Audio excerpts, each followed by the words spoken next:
아니, 저는 그 경남 합천에 삽니다. 제가 교육받으러 오는데 차 타는 시간만 5시간 반이 걸립니다. 그러니까 왔다 갔다 11시간 차를 타고 중간에 뭐 기다리는 시간이 한 12시간 정도 됩니다.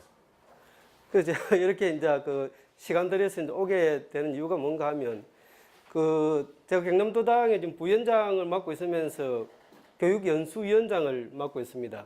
그래서 앞으로 제가 이제 그쪽으로 좀 제 역할을 그렇게 잡고 있어가지고 또 더 저한테 중요한 건 뭔가 하면 제 집이 이제 합천에 그 농장이 있습니다. 조그만 농장이 있는데 그 한 15,000평 정도 되는데 농장 규모가 그걸 갖다가 제가 앞으로 그 정의당 연수원으로 만들려고 좀 그 계획을 하고 있습니다. 그래서 서울에서까지 뭐 올지는 모르겠지만은 최소한 영남권 정도는 해가지고 연수원을 좀 해보자. 그게 제 이제 계획인데요.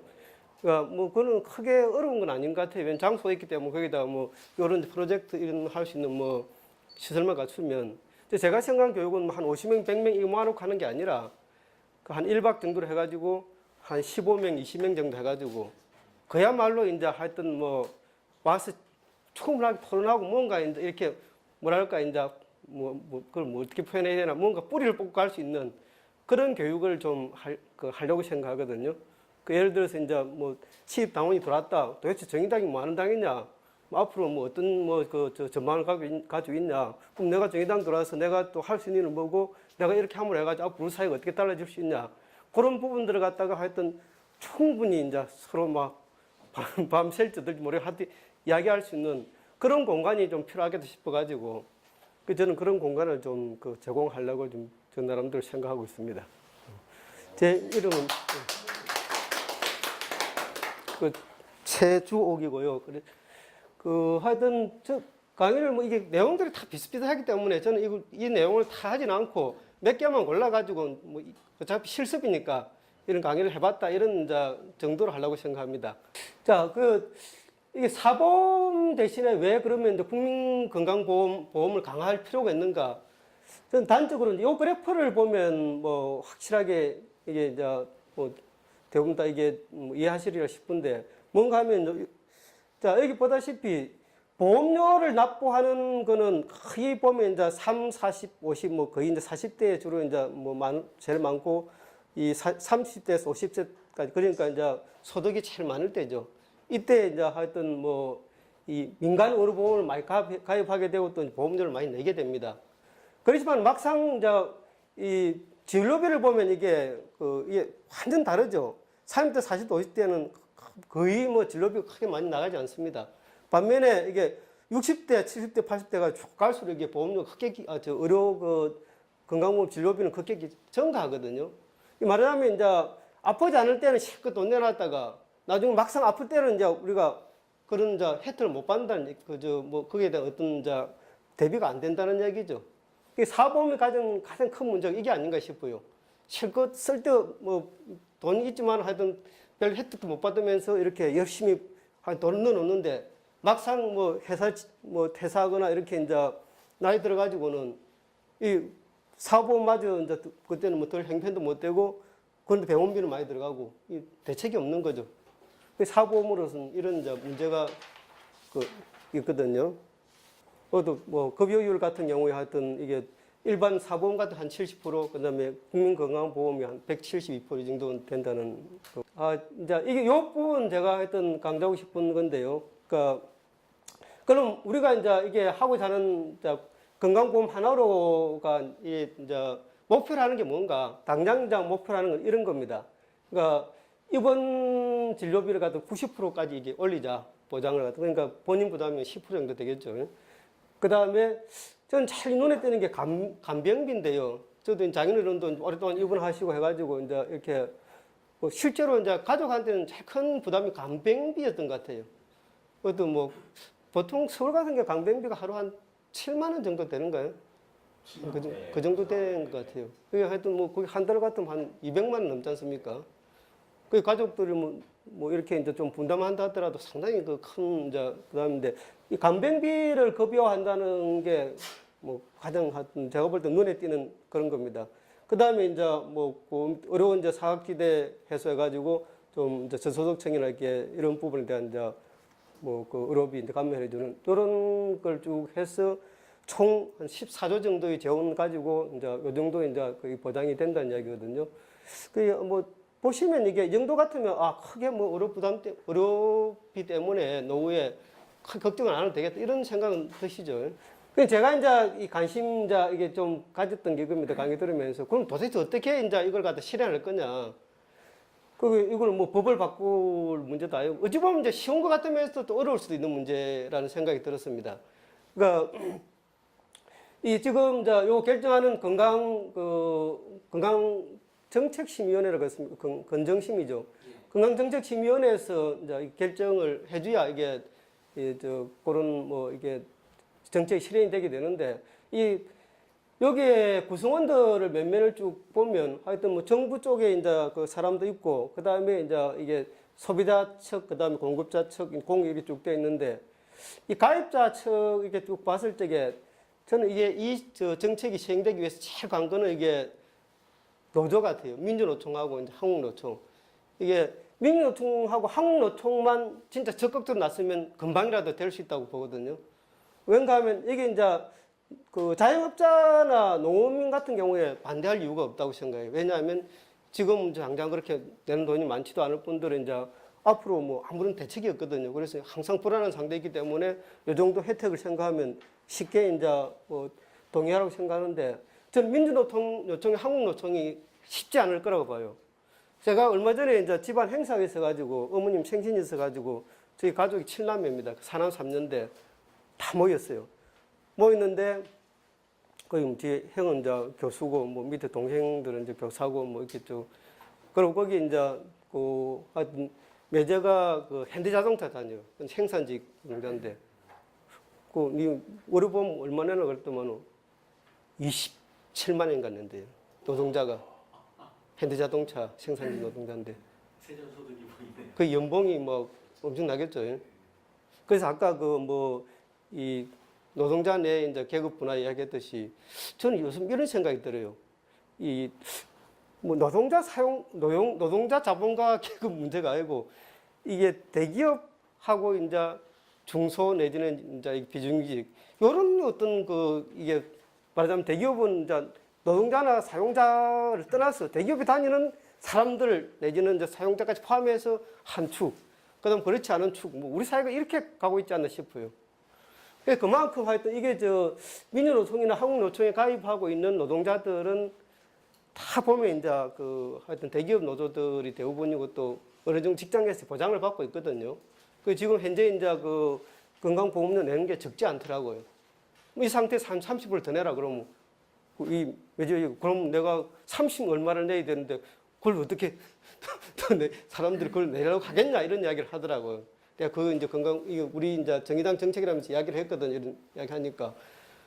그 이제 반면에 이제 교사하는 동생이나 그 다음에 교수하는 형 같은 경우는 그거 괜찮겠다 이런 이제 입장. 왜냐하면 그 사람들은 또 퇴직하면 다 어차피 또 지역으로 와야 되기 때문에. 그래서 뭐 집에 형님 같은 경우는 그러면 그 정의당에 좀 정책을 좀 잘 이렇게 다듬어가지고 한번 내놔봐라 괜찮겠다 이런 이제 반응이고 제일 이제 거부방이 있던 게 노동자 입장에서는 하여튼 당장 이제 보험료 올라가기 때문에 이게 이제 그 거부방이 있는 거죠. 그 다음에 또 이제 막내 동생이 또 보험을 해요. 나는 그걸 생각 못하고 이제 그 막 이야기했는데 나중에 보니까 막내 동생 얼굴이 밝게 있더라고요. 그러니까 하여튼 보험을 하는데 그래서 그 동생 이야기로는 실손보험 같은 경우는 실제로 보험회사로 봤어도 별로 큰 이득은 없대요. 그래서 뭐 실손보험은 크게 뭐 신경 써서 이제 보험회사로서는 이제 이게 하는 건 아닌데 제가 볼 때는 이제 실손보험 빼버린다 할 경우 또 보험 상품을 팔기가 그렇게 쉽지 않을 것 같아요. 실손보험을 끼워 팔기 때문에 여러 가지 막 협박해가지고 이 아프면 어쩔래 해가지고 막 이렇게 보험을 파는 거지. 일단 협박이잖아. 협박 없이는 그 안 되죠. 보험 팔려면. 그 실손보험을 없앤다는 자체가 그 자체만 없애는 게 아니고 보험 상품 파는 게 상당히 좀 이제 어려울 수도 있다는 생각이 들어요. 그래서 이게 그 보험하는 사람 거의 한 30만 정도 된다 그랬습니까? 보험 설계사가. 근데 우리 정의당 당원이 한 15,000 되죠. 근데 30만 대 15,000원이거든요. 15,000. 이 문제를 어떻게 해결할까? 그게 상당히 중요한 문제 같아요. 그러니까 말하자면 우리가 보험 설계사들을 갖다 설득을 시켜야 되거든요. 아까 이야기했 다단계 그 이야기했지만은 어찌 보면 보험 설계사들도 피해자거든요. 사보험 피해자예요. 왜냐하면 하여튼 다그 가족 뭐 다단계 진짜 다단계죠. 뭐 그 저 하여튼 암 있는 사람이라고 다 찾아다니면서 이제 넣어달라고 막 해야 되죠. 어차피 구걸하고 하다시피 해야 되는데. 그러고 이제 무리하게도 자기도 들어요. 실적 올리기 위해서. 그 하여튼 뭐 그러면서 이 사람들이 사실 보험 설계 그 설계사를 언제까지 하겠어요? 평생 하는 건 아니거든요. 거의 한 장 딱 이제 뭐 할 때 좀 시작해 몇 년 정도 이렇게 바짝 하지. 그 다음부터 점점 이게 떨어지거든요.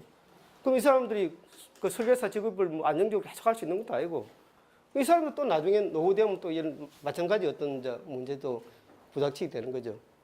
그래서 우리 전번에 이제 이 Q&A 거기서 나왔던 보험 설계사 문제를 그 사람들이 다른 직종으로 뭐 어떻고 그런 부분은 사실 별 현실성이 없어요. 그 제가 그 지금 사실 그 저 수학 학원을 하거든. 수학 그 선생인데 하여튼 그 지금 이제 정부에서 사교육 뭐 비줄이라고 하죠. 그리고 정의당 입장에서 이제 사교육을 하여튼 줄이고 공교육을 하여튼 강화하는 그런 게 맞지 않습니까? 그래가지고 이제 사교육을 예를 들어 만약에 줄이면서 뭐 이게 전번에 방과후 교육 교사 이런 이야기 했는데 그건 실제로 이제 학원하는 사람 입장에서는 0.5%도 안 되거든요. 거의 뭐 숫자가 하여튼 무시할 정도라고요. 그래서 보험하는 지금 이제 그 설계사들한테 당신들 그러면 좀 더 좋은 일자리로 이렇게 이제 가면 되지 않느냐. 그런 꿈 같은 이야기거든요. 그 사람들이 강원이 되겠어요? 또 뭐가 되겠어요? 하여튼. 그거보다는 더 설정이 있는 것은 당신의 노후도 지금 문제다. 그걸 갖다가 지금 해결하지 않으면 또 누가 언제 또 해결해 줄 거냐. 보험 설계사 입장, 나는 그게 더 이제 설득이 있을 것 같고, 그럼 우리가 많이 좀 고민하고 좀 그걸 해야 될 것 같아요. 그 부분은.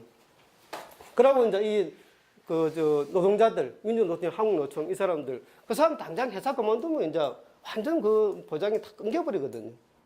그럼 이 사람이 이제 노후나 이런 걸 할 때는 그 대책이 없어지는 거죠. 벌어놨는데 까먹는 수밖에 없는데. 그래서 그런 사람들한테 설득할 때는 이제 하여튼 퇴사한 이후에, 노후에 어차피 이제 당신네들이 혜택 보는 거다. 이런 부분을 좀 강조해야 될 것 같고. 거기다가 이제 뭐 일단 우리가 이제 그 사회 정의 입장에서 약자에 대한 배려 이런 것들이 이제 동시에 같이 이제 이야기돼야 되겠죠. 그래서 우리가 만약에 이 건강보험 하나로 운동 같은 경우는 노후를 생각할 때 하여튼 꼭 필요하다. 이거는 뭐 이게 이제 안 되면 진짜 노후가 이제 새롭고 하여튼 이제 이 불쌍해지는 이런 이제 이게 될 것 같다는 생각이 들고 그래서 하여튼 관건은 우리가 이제 민주노총이나 한국노총 이런 쪽을 갖다 그것만 설득하면 될 것 같아요. 여기 쭉 보면 이게 공업자 쪽에서 웬만큼 가반 시장에 찬성한다 그랬죠. 가반수가. 그 공익은 당연히 뭐 이게 많이 넘겠죠. 소비자 단체가 지금 문제죠. 그 중에서도 한국노총하고 민주노총이 문제죠. 이 사람들이 안 나서기 때문에 이 나서면 하여튼 될 것 같아요. 그래서 우리가 일단 정의당 내에서 이게 좀 어느 정도 우리 내에서 공감대가 형성되면 제가 볼 때는 이제 정의당에서 이제 민주노총, 한국노총 뭐 다른 관련 단체들 불러가지고 계속 하여튼 뭐 심포지움이나 이런 행태를 해가지고 언론을 때리는 거죠. 누구 새끼들 좀 뭔가 이게 좀 책임감 가지고 좀 하자. 그 대기업들이 말이에요. 일단 대기업들이 그렇게 돈을 많이 버는 거지 보면 이제 그 비정규직이나 이제 중소기업들이 그만큼 돈을 적게 벌기 때문에 걔들 돈을 많이 버는 거거든요. 그럼 그런 것들 이야기하면서 누구 하여튼 이거는 사회적인 어떤 책임이다. 같이 열어가지고 계속 좀 이게 이제 압박해가지고 이 좀 움직이면 되지 않을까 이런 생각이 하여튼 들더라고요. 하여튼 관건은 그게 문제 같아요. 민주노총하고 한국노총. 하여튼 농경련 같은 경우는 쉽게 동의할 것 같아요. 이게 도덕적 해이나 이런 문제 같은 경우에는 오히려 이제 사보험 뭐 이렇게 이제 실손보험 같은 게 훨씬 더 심한 거죠. 그러니까 실제로 보험하는 사람 입장에서도 그런 이야기를 하더라고요. 이 실손보험 때문에 하여튼 뭐 보험회사 입장에서는 돈이 이제 하여튼 거의 손해볼 정도로 돈이 많이 나간다는 거죠. 그래서 자기들은 별로 실손보험이 메리트가 없다 이런 이야기를 하더라고요. 그건 결국 이제 하여튼 도덕적 해이 문제죠. 그러니까 뭐 하여튼 가다질로 이제 이런 게 그건 공급자 입장에서 마다할 이유가 없지 않습니까? 어차피 이제 이게 뭐 돈 버는 거니까. 저 처가 좀 몸이 안 좋게가지고 병원을 자주 다니는 편인데 제일 하여튼 병원 가면 이렇게 이제 겁나는 게 검사라는 거예요. 도대체 저 검사하면 돈이 얼마나 들까?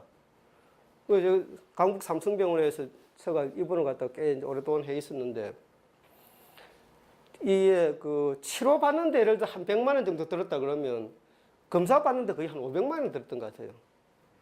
검사 받는데 들은 돈이. 그게 뭐 꼭 필요한 건지 어떤 건지 모르겠는데 하여튼 그런 식으로 이게 뭐 물론 뭐 우리 같은 경우는 사보험 때문에 그렇게 한 거는 사보험 전혀 보험 뭐 지금 사보험 그게 지금 해당이 안 돼가지고 혜택 안 받는데도 이제 그 정도 그렇더라고요. 그러고 이제 건강보험 하나로 이게 이제 실현될 경우에 의료 이용량이 증가하지 않겠나 이런 이제 생각할 수 있는데 당연히 증가하게 되겠죠. 그럼 증가하는 게 더 바람직한 측면도 있거든요. 왜냐하면 이제 그동안 이제 행편이 못 돼가지고 이제 이렇게 행편이 안 돼서 실제 아픈데도 불구하고 병원 못 가는 사람들 많습니다. 시골 같은 경우는 뭐 특히나 이제 노인네들 뭐 아파도 뭐 이게 이제 어디 물리치료실 가서 또 뭐 이 뭡니까 마사지나 받고 이좀 물리치료를 받지 뭐 근본적인 치료를 못 하고 있거든요. 병원비 건너가지고. 하여튼 뭐 그런 경우들 많기 때문에 그런 사람들이 이제 뭐 의료 이용량 넣는 거는 좋은 일이죠. 그 사람 제대로 이제 치료받고 해야 되기 때문에. 그 다음에 보장성이 확대되면 대형병원으로 이제 환자 쏠리면 더 심각해 할 것이다. 이런 데 생각할 수 있는데, 그거는 뭐 지금 이게 국민 그 건강보험 이게 저 확대된다고 해서 이런 문제가 더 심하기보다는 별개의 문제로 봐야 되겠죠. 워낙 지금 이제 의료 인력이나 뭐 이런 저 의료 서비스가 이게 서울로 집중되어 있다 보니까 지방은 뭐 하여튼 모든 병원이 열악하거든요. 의사 뭐 또 그렇고 그다음에 이제 그 병원 설비도 그렇고 그 부분은 앞으로 우리가 요 이제 건강보험 하나로와 별도로 의료 공공성을 갖다가 하여튼 그 높이기 위해서 별도의 또 운동이 있어야 된다고 생각해요. 저는 제가 나름대로 생각하는 거는 일단 지방에 이제 거점 병원, 예를 들어 뭐 그저 의료원 이런 걸 갖다 국립의료원 같은 거 갖다가 하여튼 어느 정도 좀 필요한 만큼 충분하게 해가지고 그걸 중심으로 그 하여튼 의사들도 거기 뭐 많이 투입하고 또 시설들도 하여튼 뭐 이게 지원하고 해가지고 뭐 합천에서 서울까지 올려 안 와도 되도록 그렇게 만드는 게 중요한 거거든요. 실제로 합천에서 서울 왔다 갔다 하려면 그 환자 입장에서는 뭐 차비나 이런 거매도 그 경비매도 그 엄청나거든요. 그래서 그런 부분은 이제 또 별개로 우리가 또 그 차후의 과제로 또 이게 뭐 아니면 이제 우리 이거 병행해가지고 이제 이 해나가야 될 그 운동이라고 생각합니다.